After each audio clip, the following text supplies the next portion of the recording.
o'clock to 12 o'clock, 3 hours, continuously speaking. Where from that knowledge would come, you are tremendously surprised. Vasudevan used to tell us a funny incident.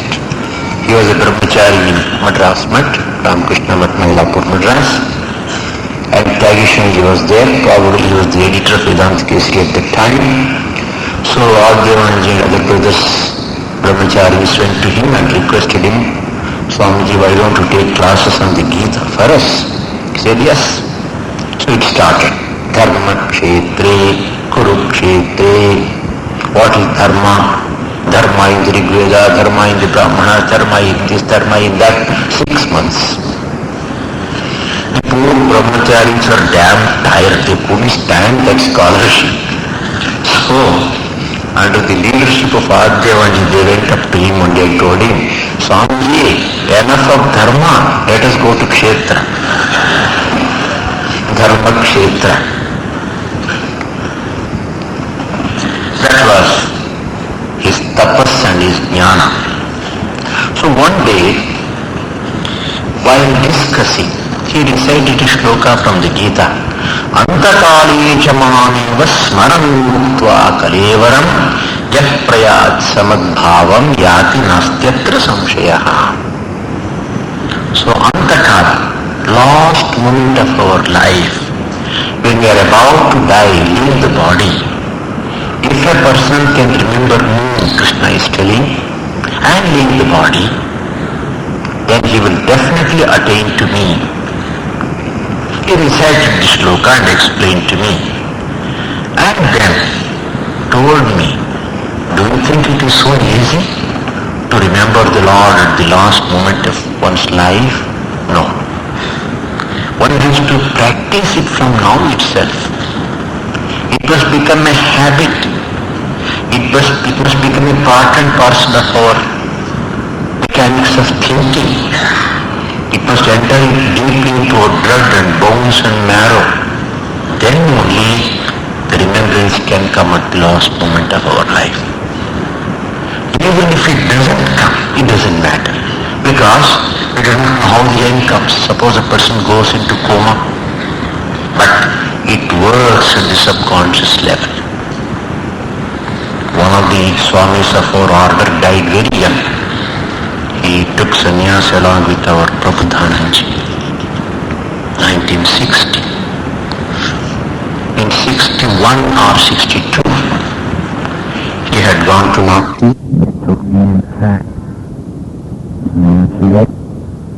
First floor balcony, lost his balance and fell down, hardly 12 feet. Head down, so the skull broke, he lost consciousness. From the moment he fell down and lost consciousness, from that moment he was loudly repeating the mantra given to him by his Guru. He was in that state, unconscious state, for nearly 3 to 4 days. Later on he died and he was cremated. And 6,000 people had gathered for the cremation.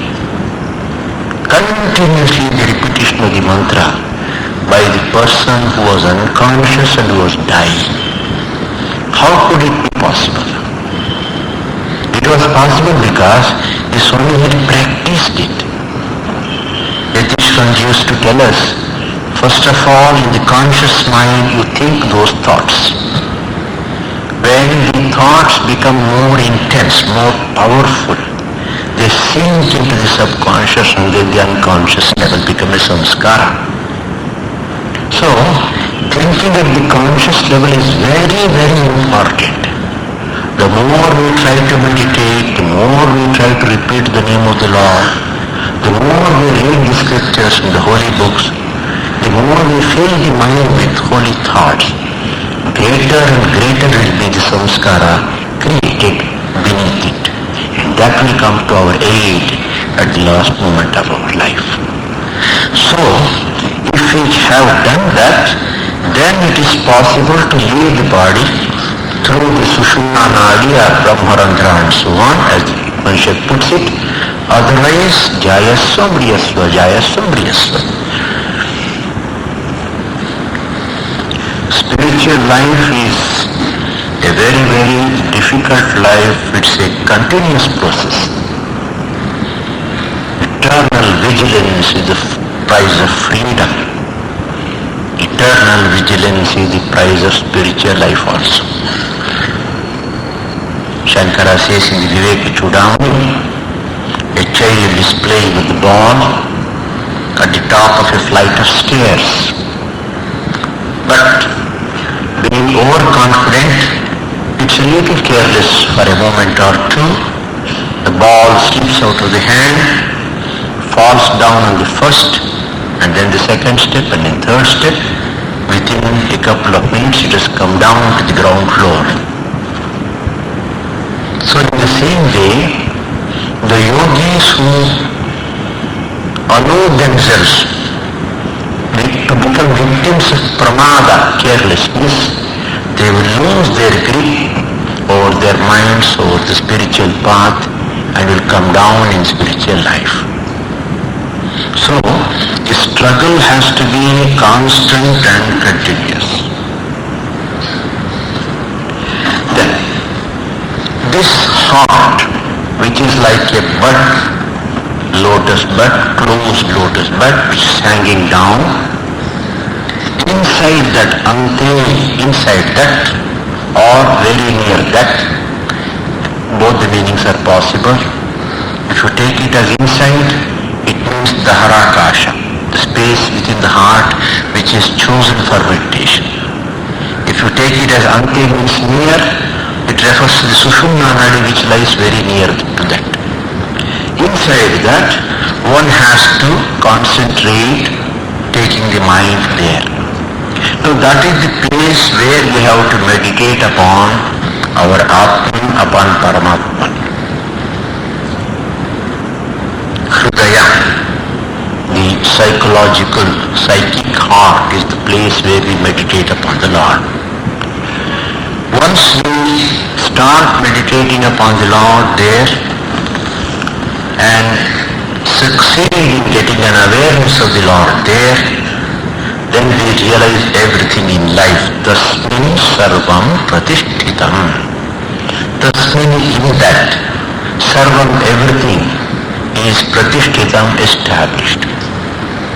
Everything is established in my heart, in that little space inside my heart. How is it possible? It is not the physical space, it is the presence of the Lord within that is being referred to here. Tasmin sarvam pratishthitam is possible only when you are able to realize the Paramatman in the midst of that heart, in the region of Daharakasha, or in and through the Sushumna Nadi. So, Narayana Sukta is giving us a beautiful description of the place of meditation, namely our own heart, where it is situated, one span from here, one span above the navel, in between, and it is like a lotus bud. Inside that there is a little space. You have to take the mind in, meditate there upon that. The next mantra, ninth mantra, continues this description, giving some more facts. Facts discovered by not anatomical sciences, but by the rishis through their intuitive insight. Tasya madhye mahan agnihi vishwarchihi vishwato mukhaha saha agrabhu vibhajan tishtan aharam ajaraha kavihi tiryat urdham adhashayi rashmayastasya santataha. Tasya madhye vishwarchihi vishwato mukhaha mahan agnihi vartate saha agrabhuk aharam vibhajan ajaraha kavihi tasya rashmayaha tiryat urdham adhashayi santataha. Tasya madhye, in the midst of that. What is that?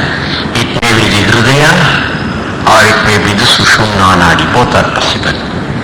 So inside the heart, inside the Sushumna Nadi,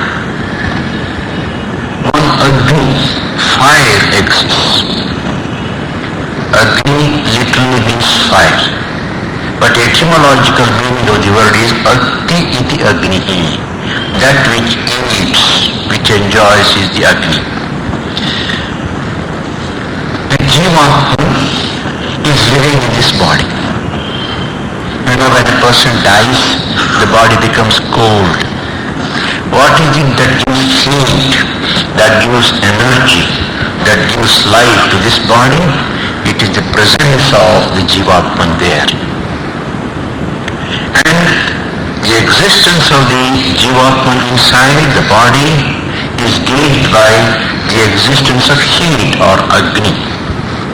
And they are identical according to this Sukta.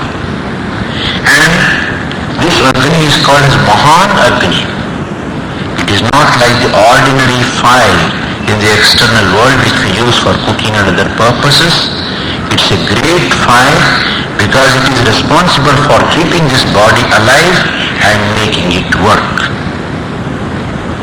And the effect of this fire, the power, the light and heat of this fire is spreading out through the various nadis, sira.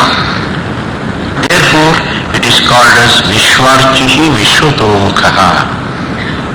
The heat, the power emanating from the Jivatman has entered into every nadi, every tubular structure inside, and through that it is working. And this Agni is also called as Agrabhuk. We put food into the body. Who is it that eats the food, enjoys the food, digests it? First, it is the Jivatma. So it first takes it, digests it, then distributes the energy to the various parts of the body. Aharam vibhajan. It takes the food and distributes the energy coming out of that food to the various parts. But in the process, it continues to remain the same, ajaraha. It does not get exhausted, it does not get modified, it does not get destroyed. See, when we do something, especially something very hard work, we become exhausted, our energy is down. But the Jivatman Agni, Mahan Agni inside the body is not like that. It continues to remain ajara, unaffected by this. And he is also called as Kavi. Generally we understand the word Kavi as a poet. But Kavi is a technical term here, and Bhagavan Shankara interprets it as Kranta Darshanaha Abhigyaha, one who is able to see beyond the ken of the senses and the sense organs. The capacity for creating the world, which is extremely complicated, rests only with the Lord. The Brahma Sutras, there is a lot of discussion about this, who created this world. So practically from the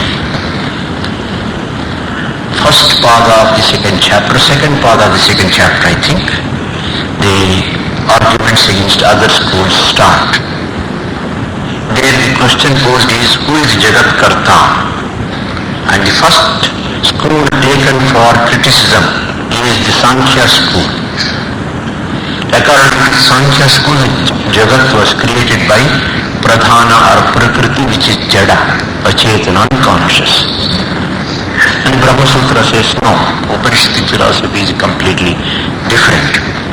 So, the world that we see is so wonderfully created that and even an ordinary intellect is incapable of producing such a product. Only an extraordinary, a super intelligence only can do that. There are many arguments for and against. In one book, the author puts it in a very funny way. He says, suppose there is a word building set here. Word building set contains all the 26 letters of the alphabet. Somebody pushes it falls down.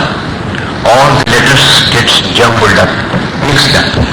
Do you think that an Encyclopedia Britannica can come out of that, he says? Not possible. Because Encyclopedia Britannica also consists of the same 26 letters of the alphabet. This box also contains the same 26 letters of the alphabet, but there is no intelligence behind it to put them in that order.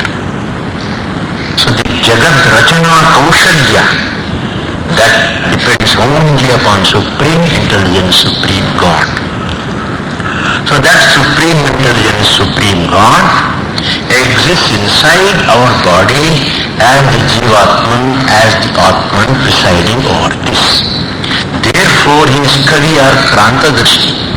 Bhagavan is Sarvajna Sarvashakta. The same Bhagavan is here in the form of Jivatman, so that Sarvajnatva and Sarvashaktatva automatically exist here also. In that sense he is called as Kavi. He is also called as Vaishvanara, the being who exists in all the living beings, all the human beings. The 15th chapter of the Gita, we have a beautiful sloka. Aham Vaishvanaro Bhutva Praninam Dehamashritaha Pranapana Samayuktaha Pachamyannam Chaturvidham. 4 types or kinds of food are digested by this body. Who is it that does it? It is the Vaishvanara Agni, the Jivatman sitting inside. It is he who digests the food that is put into the body. So Vaishvanara is the Jivatman living inside the body, giving it heat, giving it life, giving it energy. On one side is maintaining the body alive, but on the other side is Sarvajna Sarvashakta. And upon this Jivatman who is established in the region of our heart, we are advised to meditate.